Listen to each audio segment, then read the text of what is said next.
The dust rose thick around the cattle pen as the sun slid low, staining the plains red like an old wound that never healed. She had come to Red Hollow with nothing but a broken wagon, a bruised mule, and hope thin as a prayer whispered into the wind. Her name was Clara Mayfield, though no one here bothered to ask it. In towns like this, a woman alone was seen less as a person and more as an opportunity. The Cowboys first noticed her when she tried to draw water from the public well, her hands shaking not from weakness but from hunger she had learned to hide. Their laughter came easy, sharp, and careless, the kind born from boredom and too much whiskey. When one of them grabbed her arm to pull her back from the well, she cried out, not in flirtation or drama, but in real pain, her voice cracking as she said, "Stop touching me there, it hurts." The words should have ended it. Instead, they became the joke. The men laughed louder, tightening their grip, mocking her fear as if it were entertainment laid out just for them. The town watched and did nothing. Doors closed. Curtains shifted. Silence became a second pair of hands holding her down. Clara fought not wildly, but with the desperate strength of someone who had already lost too much to lose herself too. Memories flooded her, her father buried on the trail west, her mother fading from fever, promises of land and freedom turning into dust. This was not how her story was supposed to end. Just as her knees buckled and the laughter peaked, a shadow stretched across the ground, long and steady. Hooves stopped. The laughter faltered. A voice, calm but iron-hard, cut through the noise. Let her go. The man who spoke was older, scarred by sun and years, his badge worn, his rifle resting easy but ready. He wasn't loud. He didn't need to be. The Cowboys released her as if burned, backing away with curses and excuses. Clara collapsed to the ground, shaking, humiliated, alive. The stranger dismounted, offering his coat without a word. As she took it, she realized something important. Evil thrived here because good men stayed quiet. And this man? He didn't stay quiet. As the sun disappeared, Clara understood that Red Hollow had just changed, and so had she. If this story already has you hooked, remember to subscribe to the channel, because this is only the beginning of a Wild West tale about justice, survival, and strength where you least expect it. Night fell hard over Red Hollow, carrying whispers instead of peace. Clara sat by the sheriff's fire, hands wrapped around tin coffee, still trembling but unbroken.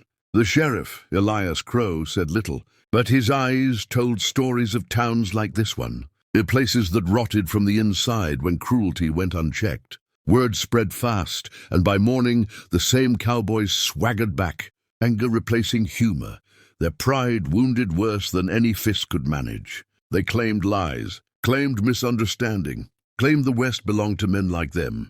Clara stood when they accused her, her voice steadier than she felt, telling the truth plainly, without tears, without embellishment. The town listened this time, not because they suddenly cared, but because courage is contagious when someone dares to show it first. Elias backed her not with threats, but with law, with memory, with names of graves filled by men who thought strength meant domination. When the Cowboys reached for their guns, they found themselves surrounded not by soldiers, but by townsfolk who had finally decided to stop looking away. The confrontation ended without blood, but not without consequence. The men were driven out, stripped of their swagger, escorted beyond the ridge, with nothing but warnings echoing behind them. Red Hollow breathed differently after that, as if the land itself approved. Clara stayed. She worked. She healed. She learned that pain does not define a person, response does. Months later, her small ranch stood on the edge of town, cattle grazing where fear once lived.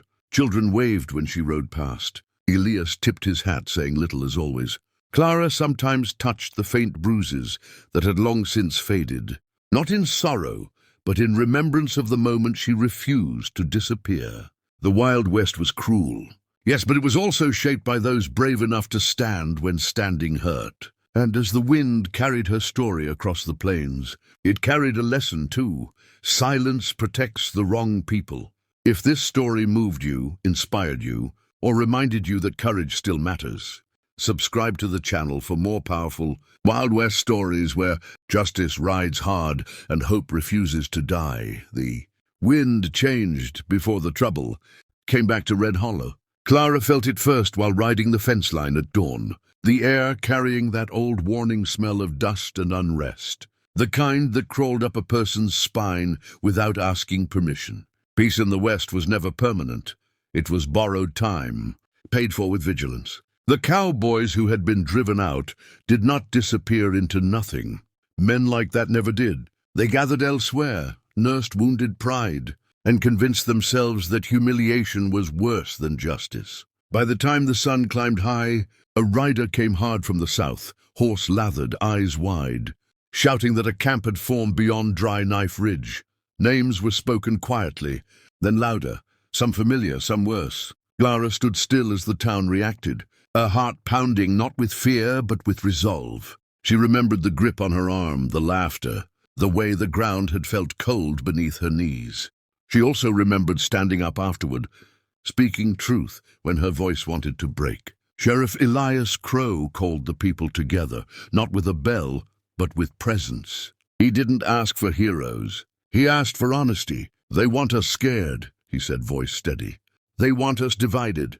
And they want her, he nodded toward Clara, to disappear so they can feel whole. Again, murmurs rippled through the crowd. Clara stepped forward before doubt could reclaim the moment. She spoke of pain without drama, of survival without shame, and of a future where silence no longer ruled the streets. Something shifted then deeper than courage: ownership.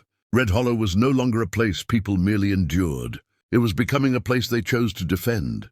When the outlaws rode in at dusk, expecting easy terror, they found lanterns lit, rifles ready and faces unafraid. Words were exchanged. Threats followed, but the town did not bend. In the standoff that followed, no one fired first, and that mattered.